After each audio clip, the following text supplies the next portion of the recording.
so for Friday's workout, the first exercise we're going to be doing is a tempo squat. We've got 3 variations of this tempo squat. From our squat position, which is our feet roughly shoulder width apart, whatever feels comfortable to you, turning your feet out, straight, narrow stance, as long as you're hitting that depth of your femur bone or your thigh being parallel to the ground. So in our tempo squat, we want to go down in a 3-second movement. So miss, you can go down 3 seconds, 1, 2, 3, and then we're popping straight back up. So we're going nice and slow and controlled for that first variation. Our second variation is the 3-second eccentric or downwards movement, as well as a 3-second pause down the bottom. So moving 3 seconds down, bending at the knees, yeah. 1, 2, 3, 1, 2, 3, and explosive back up. For our third variation, this one is quite technical, and we'll make sure we do this too for you. So we're going to do 4 seconds down, we're going to pause at the bottom for 1 second, come up a quarter of the way, and then pop back down full depth to explode back up. So what that's going to look like in slow time is 4 seconds down, so 1, 2, 3, 4, pause down the bottom, up a quarter of the movement, and explode back down and up as fast as you can. We'll do that one more time. So it's 4 seconds down, 2, 3, 4, pause for a second, quarter up, and then down and up. Make sure you're pausing when you do that quarter rep from the bottom of the movement, pause at that quarter rep, and then do your explosion. So the fourth exercise is a Romanian deadlift, commonly known as an RDL, and this is done with both legs quite straight with a slight bend of the knees down at the bottom of the movement, keeping your hands nice on the front of your thighs and sliding all the way down. This keeps the center of gravity in the middle of your foot, and your hips are pushing backwards throughout the beginning of the motion. Second variation for the RDL is a single leg RDL. So this is exactly the same movement, but balancing on one leg, keeping it elevated and touching the ground. If you want to leave one hand coming down by your side throughout the movement to help with balance, or coming out from the side 90 degrees from your shoulder, you absolutely can. The idea is to stay balanced and have a controlled movement. Cool.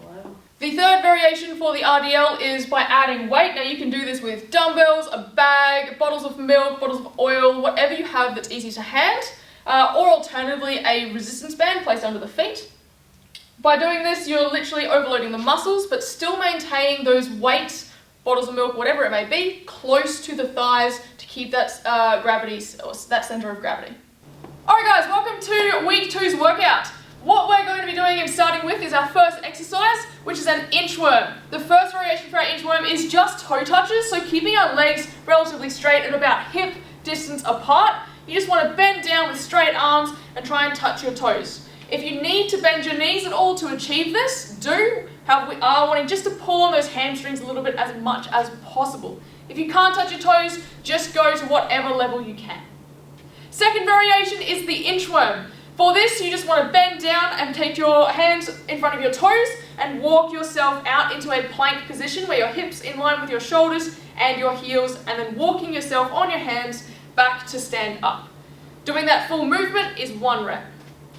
The third variation of the inchworm is doing that full inchworm with a push-up. So again, going down, keeping your legs as straight as possible, walking out to a plank position, popping down into a push-up, go on your knees if you need, and then walk yourself back up. Again, as soon as you're standing, you have done 1 rep. Okay, second exercise we're doing is the lunge. For the first variation, it is just a straight inline lunge. So here you want to step about 1.5 times your regular step pace, with your chest up, coming straight down, knees at 90 degrees. Be careful not to touch your knee to the ground, as we want to keep that muscle activated and nice and stable. Continuing for all reps and then changing legs. The next variation is a lateral lunge. This is where you're coming off to the side, keeping that chest up, but still sinking down so your thigh is essentially parallel to the ground. Alternating legs if possible, however this is a stability issue. Continue on the single leg to do all reps before changing legs. The third variation is a clock lunge. This is starting by coming straight out and then at a 45-degree angle, 90-degree angle, and repeating for all angles until back at front. When you do the reverse, please make sure you change your legs over. That way you'll be able to get over to the left side nice and easily. Take this at your own pace and make sure you're nice and stable through all movement. The last exercise for today is a bicycle, which is a core movement. You can start in this position with your back flat on the ground, slightly crunched up. This allows you to bring your elbows straight to your knee and alternate to begin the movement. The first level is 10 reps, so 10 on each leg. And then second level, 20 reps. Third level, 30 reps.